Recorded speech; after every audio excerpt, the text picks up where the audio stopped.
Terima kasih Anda masih bersama kami dalam Berita Bandung. Dan bagi Anda yang baru saja bergabung, kami hadirkan kembali 3 berita utama kami hari ini.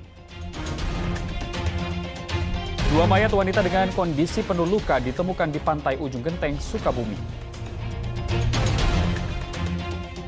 Polisi mulai memeriksa sejumlah petugas yang berjaga di pintu masuk Stadion Gelora Bandung Lautan Api saat 2 bobotoh tewas.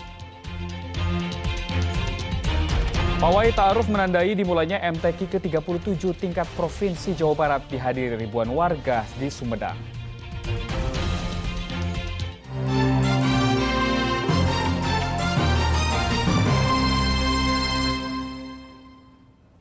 Puluhan bobotoh Minggu malam melakukan aksi simpatik menunjukkan rasa duka atas meninggalnya 2 orang bobotoh asal Kota Bandung dan Bogor Jumat lalu di depan Geraha Persib, Jalan Sulanjana, Kota Bandung. Hingga saat ini tim investigasi PSSI masih melakukan penyelidikan terkait insiden maut GBLA.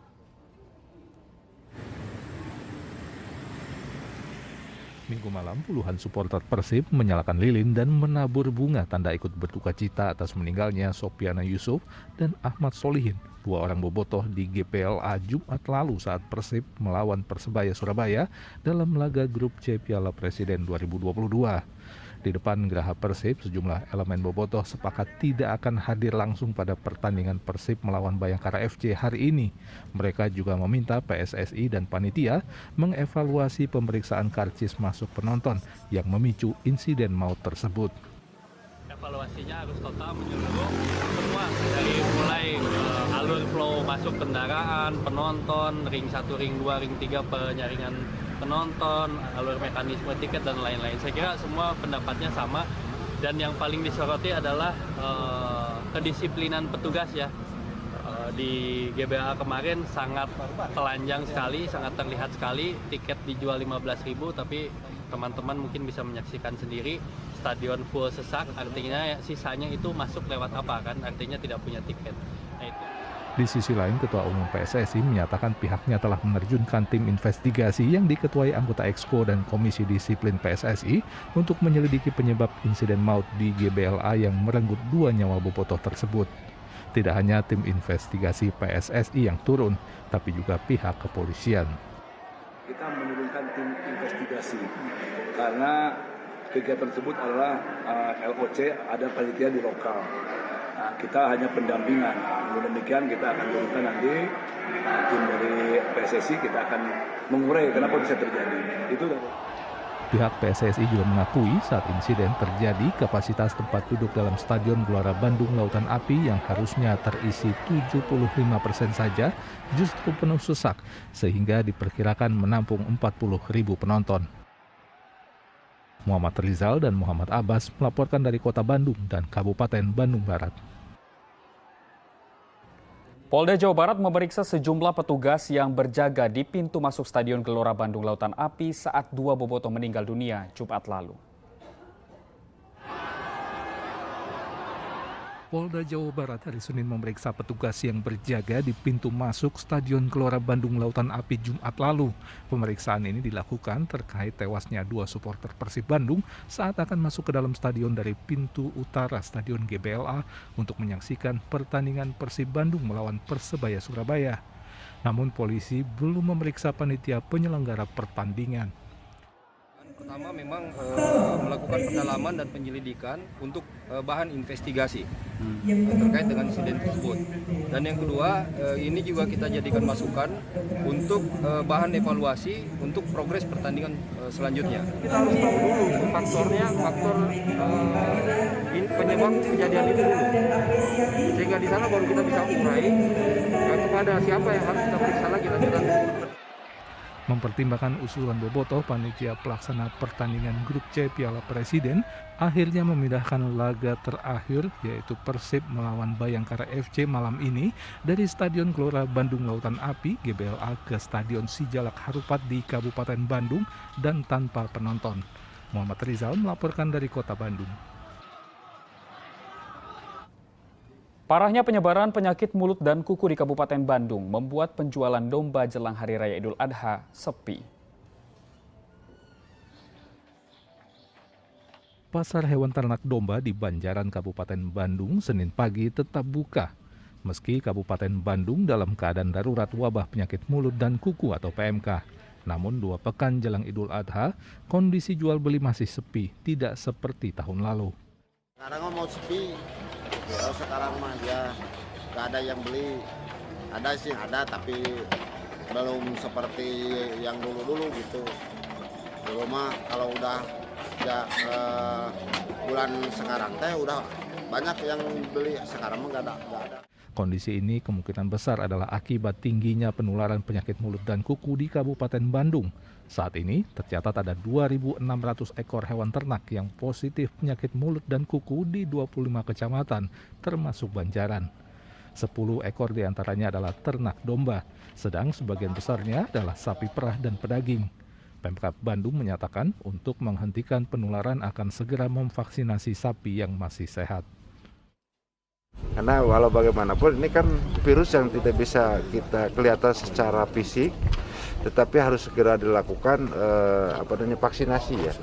Nah tentu saya sudah berbincang barusan, dalam waktu dekat kita akan mempersiapkan untuk pelaksanaan vaksinasi untuk sapi. Namun vaksinasi sapi juga masih terkendala karena tergantung pasokan vaksin dari pemerintah pusat yang hingga kini belum diketahui kapan akan didapatkan. Muhammad Abbas melaporkan dari Kabupaten Bandung.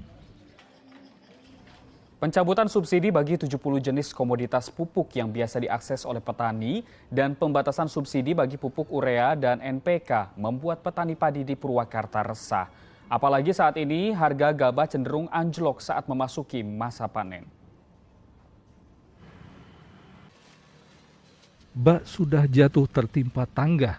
Barangkali itu adalah ungkapan yang bisa menggambarkan nasib para petani padi di Purwakarta. Di tengah semakin anjloknya harga gabah, pemerintah justru akan mencabut subsidi pupuk SP36, ZA dan organik granula untuk para petani mulai tanggal 1 Juli mendatang. Selain itu, subsidi pupuk urea dan NPK juga dibatasi sehingga petani akan makin sulit mendapatkan pupuk subsidi ke depannya. Para petani padi di Kelurahan Nagri Tengah Purwakarta merasa gamang bagaimana masa depan mereka. Apalagi saat ini petani sedang memasuki masa tanam dengan fase pemupukan pertama. Bila mereka tidak lagi bisa mendapatkan pupuk subsidi, hampir bisa dipastikan penghasilan mereka dari hasil panen akan turun atau bahkan merugi. Kalau istilahnya main kartu itu kan kadang-kadang kan jelema repot, orang itu repot belinya harus ke sana kemari kan. Kalau menurut petani mah kan belinya yang kios yang terdekat aja. Harusnya yang harusnya tersedia. Iya. Tapi kalau nanti harganya jatuhnya lebih mahal juga akhirnya repot Pak ya? Ya repot, lebih repot lah buat petani sekarang mah gitu.